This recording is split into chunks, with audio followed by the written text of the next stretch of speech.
माझं नाव विवेक कृष्ण पाटील, मी उमेदवाराचा गावकरी, माजी नगरसेवक. आज आमचं उमेदवारांचं हनुमान मंदिर आहे. हे जवळजवळ 1930 साली आमची मूर्ती स्थापन इकडे केलेली आहे. त्याच्या अगोदर छोटं मंदिर होतं, परंतु जी आजपर्यंत जी मूर्ती स्थापन केली आहे ती अजूनपर्यंत भंग पावलेली नाहीये. तिची तेज आज पण तसंच आहे. आणि आता गावकऱ्यांनी ठरवलं, कोण रोशन पाटील, राजू वगैरे, होनाजी आणि त्याचे सहकारी सर्वांनी ठरवलं की पंढरपूरला आपण जाऊ शकत नाही, म्हणून आपल्या गावातून ही वारी काढायची आणि कुठल्या तरी एखाद्या विठ्ठल रुक्माईच्या मंदिरामध्ये समारोप करायचा.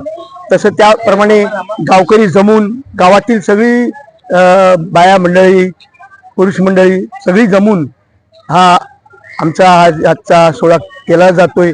गेली 5 वर्ष झाली आणि त्या लोकांचा चांगला प्रतिसाद मिळतोय आणि लोकांना पण समाधान मिळतं. आपण पंढरपूरला नाही जाऊ शकलो तरी पण आपण वारीमध्ये सामील झालो.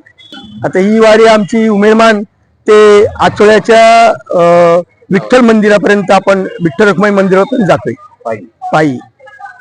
या आषाढी एकादशी या महिन्यामध्ये लोकांना काय आव्हान करा?